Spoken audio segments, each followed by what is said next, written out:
Hello, and welcome to Happy Catastrophe. I'm Candace, and I'm here with our third video of Let's Color the Tarot. Thank you so much for joining me along this journey. I've gotten to know so many of you, had some great interactions, and your images are absolutely beautiful. So let's start with a recap of the Fool. While I'm getting set up, here are some images that you all have colored of the Fool. Remember, the Fool was our 0 card in the first video in the series. With the Fool, we took a chance. And if you haven't started with the Fool, if this is your first video, please do stop this video and go back to the beginning, because these cards do go in order and they build on each other. As you're looking at these gorgeous photos by these beautiful people, I want to clear up a little bit of confusion, is that this is a go at your own pace course, or I can't even really call it course, journey, because I'm learning right along with you. And as we go along at our own pace, no matter what video you are on, go ahead and submit those pictures with the hashtag of Color the Tarot, and I will insert them on the next video. So this video is going to be on video 3, card 2, the High Priestess. But as we go back to the Fool, just a quick recap, that's where we took a chance and took a step off the ledge. And I'm wondering, did any of you do that? Did any of you take a chance on yourself, bet on yourself, and take a step doing something you might not have been brave enough to do before? And we looked at these questions and we talked about them, and it was mostly just reflecting on, is there anything that we've always wanted to do with our life that we haven't done, right? So with the Fool, we had options of coloring. Some of you colored out of this book, the Tarot Coloring Book, and they were just beautiful. I'm so thrilled. I did not get to mine on the Tarot Coloring Book, but I did get to this one. And we saw this one, of course. That was Lulu Mayo's the version of the Fool. And we had the Fool here, stepping off the cliff in this book. Then we moved on in video 2 to the Magician. And the Magician takes that energy that we found, that bravery that we found with the Fool, and channels it and uses it to bring something creatively into existence that we've been wanting, like something that we've always wanted to do. Where the Fool gave us the bravery, the Magician gives us the tools. One of my favorite pictures of the Magician with their tools is in Mythographic, Cosmic Spirit, and that's this one. Or she, or he, where they, this is, I see as genderless, where they have all the tools they need to bring whatever they want to bring into existence. That sounds very magical and woo-woo, but it could be as easily as getting a garden planted, which honestly was how I've been working with the Magician. And I'm not quite finished working with the Magician, but I wanted to go ahead and film this one with the High Priestess because some of you are ready to move on. So I am using it to work out in the yard to get some things done that I've wanted to get done and have been putting off for whatever reasons or avoiding, knowing that the Magician says that we have all the tools we need in order to do that thing that we want to have done. We are tapped into the energy of the world around us. We are tapped into the energy of our internal workings or our God or our divine inspiration or however your belief system works. And we're bringing that down and making something happen with that. I have greatly enjoyed watching how everyone has brought their creativity into being. Don't we do that every day with our coloring? Here is my version of a magician, my colored magician. And this is in, of course, the Kawaii Tarot coloring book. And here I used mostly acrylic paint and acrylic paint pens. And the magician has all the tools they need to make things happen. Is there a project at work? Was there a relationship that you're working on? Something that isn't there that you know you can make happen. And for us in the coloring world, we bring beauty into being, don't we? We take black and white pictures like this and we make them into something of beauty. I had another one that I did of the magician in this book, the Tarot Coloring Book by Alexis Thompson. Many of you have this one. I have a full flip through on this in case you're interested, but this book is beautiful. Here is her version of the Fool. It's these barnacle geese that when they're of age, they jump off this cliff and splat on the seashore, and then they live their lives down there. So that's quite a leap. They're fascinating if you ever want to look them up. But this is what I did for her version of the magician. And she has, what's happening here is this swallowtail butterfly is coming into being it starts its stage as a caterpillar, goes into a chrysalis and becomes a butterfly. And we go in the magician video, we go into detail about what all these things are around. But I did my usual, let's throw all the colors on a page. But I'm feeling that that's what I wanted it to look like. I wanted it to be lots of colors because this is what we do, right? And so in our pursuit of the magician, of trying to understand the magician, we had some questions that we answered. And these were the questions that we looked at. And I'm wondering, how did these go for you? Did you get connected back into your creativity, into your imagination? Did you take some idea and physically bring it into the world with your hands, or with your writing, or with your speaking, or how did this work for you, the magician? I have a little bit of a dark day today. I thought we could get it by with natural light, but I may have to add some more. Anyway, so as we finish up looking at images that everyone has created, I want to thank every one of you for being on this journey with me. And I want to applaud you and say I'm so proud of you for doing this, because we think of a lot of things as we color. Why not think about ourselves and what this coloring means to us? And reflection is always hard work, but I hope that pairing it with coloring makes it more enjoyable. So let's move on now to the third card. So the third card in our deck is the High Priestess, and there she is. And I love this modern version of her. So here are some vintage images of the High Priestess. She's often portrayed as virginal, or simply because she is all woman. She is the ultimate symbol of femininity and in the world. And, back in the day, women were portrayed that way as virginal and priestess-like. But we have another version here in the modern Witches Tarot, and this is her.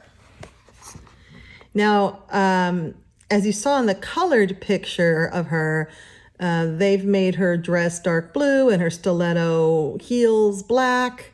So she's very modern. I think without any color to her dress, she looks very much like a nurse, doesn't she? Which I think is interesting. And she has a laptop on her lap. So I've read over here, and I understand the symbolism that Lisa Sterle uses, the author of this. And what she's got going on here is, like the vintage pictures of the High Priestess, she has a crown, and it's a full moon and 2 crescent moons, which the symbols of the moon are everywhere in here. And that really symbolizes her connection the moon is usually considered feminine, where the sun is masculine. That's sort of just some general symbology. And she is very connected with the feminine. And the moon is also sometimes attached to our intuition and our inner workings. And basically, she is in touch with what is deep inside of us. Often things that we don't necessarily want to look at. But she's also in touch with the external world.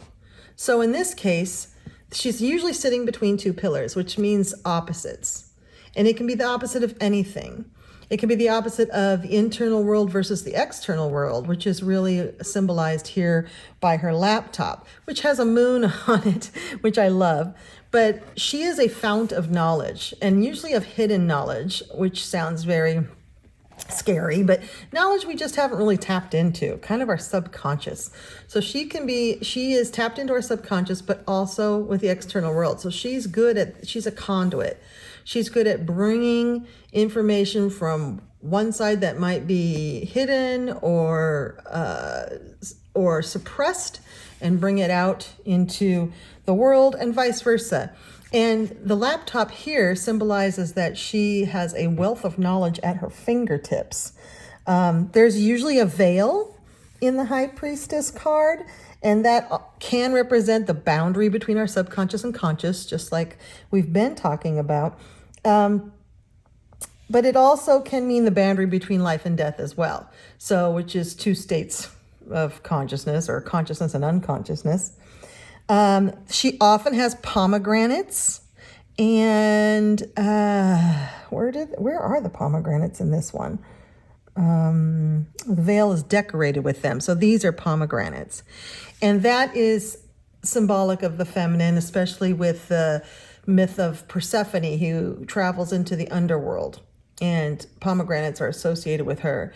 And she's the only being in mythology who could go to the underworld and then come back. So that's kind of what the High Priestess is. She's a communicator or an interpreter. She can find any information you need. So what this means is that she can look beyond the conscious world into the beyond. This is what Lisa Sturl says. She knows what she wants from life and how to get there. In her version, making her businesslike and modern, she says that she is not inert like the traditional, more virginal priestess type images of this divine feminine, but she is connected with the world, and that she is someone who has her shit together. Which I think is awesome, and which kind of helps me put her into perspective. I have never really understood this card. I've never really thought about this card too much. It always just seemed too, I don't know, feminine. It just seemed too, and maybe it's because I wasn't really connected with my femininity, and so I was having a hard time connecting with her. But this is interesting because let's look at the thought prompts here. And this is the mandala on this side, which I don't color. But here's the reflections. So it's all about knowledge and what is important to you.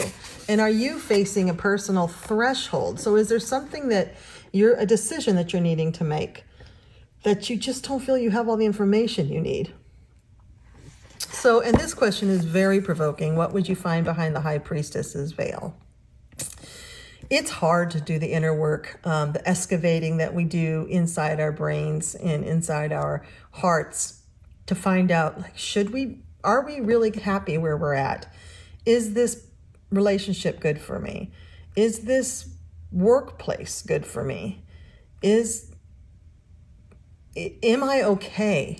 I kind of, the way I'm interpreting this card on first blush, as I've been working with her today, is, am I okay? Or am I distracting myself because I'm not wanting to face certain things or deal with certain things or look inside my mind or my brain and understand how it's working? So here are some questions that you might think about while you're doing your colorings. You might also just check in with yourself while you're coloring the High Priestess. And these cards, although the cards are very gendered, they're applying to a cosmology. They're applying to the worldly divine feminine, not women. So we all have a divine feminine in us and a divine masculine. We all have, if you're these traits that have been labeled, and of course in this system there are only two genders. But if we can take that to understand that these are labels and words for something that's hard to label and put words to. So if you think of everything that's stereotypically feminine, and just the subconscious and water and fluidity and the unknown and the night and the moon, that sort of thing. It's not women. It's this introspective, internal communication versus the quote unquote masculine, which is external communication, right? An external world. So if we're looking here for the High Priestess, she's inviting us to go into the internal world and discover what's there and bring it out. And if we're confused, we have a laptop on our lap, right? We can look this stuff up. So let's look at some images that we might color of the High Priestess while we're thinking about it. And this card could be really difficult. So I encourage you, if you need to reach out and talk to somebody, I'm here. You can always DM me.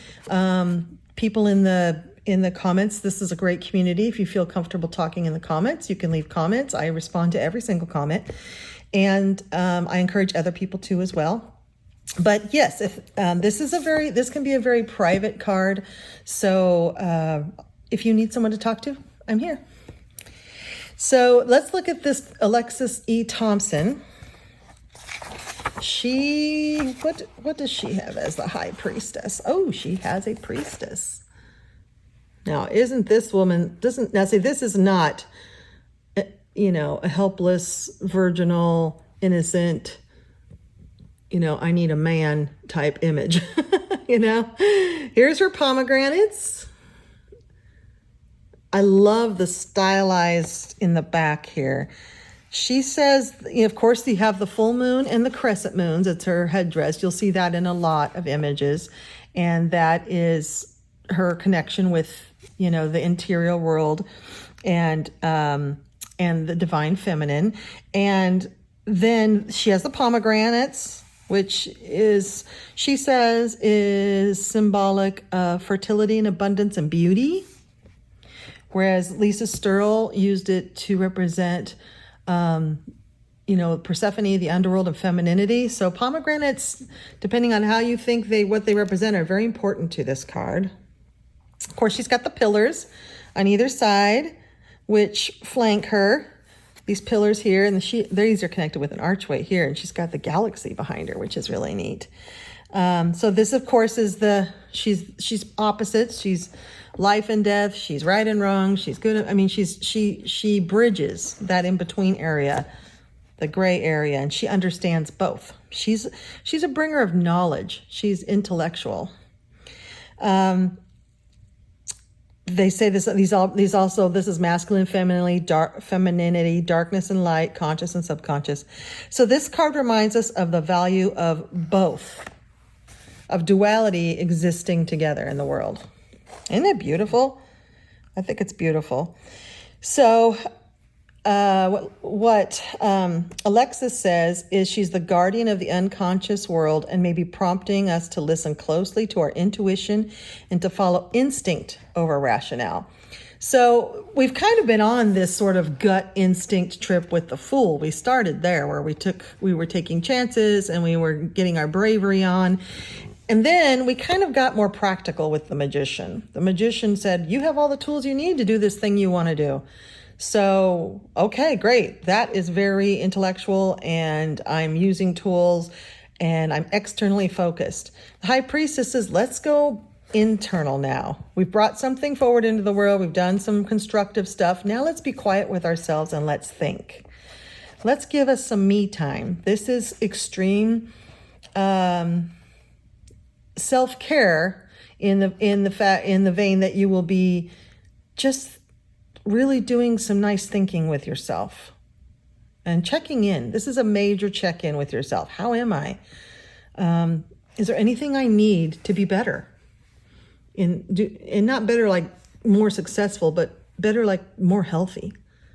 Am I mentally healthy? Am I okay? Beautiful picture. The Kawaii Tarot, these are the 4 tarot books I have, so it's the reason I use them every month. And I think many of you have these books as well. Here's the Fool. It seems like I'm cruising along in this book, aren't I?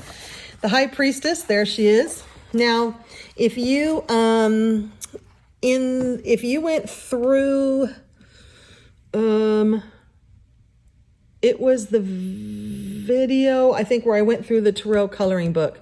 We talked about T-O-R-A, and in ancient cards, on the card, the Wheel of Fortune, T-O-R-A, and no one really knows what it means, except it could be Torah, which means law, or it could be, the letters could be arranged as tarot, T-A-R-O, which is another spelling of tarot or tarot.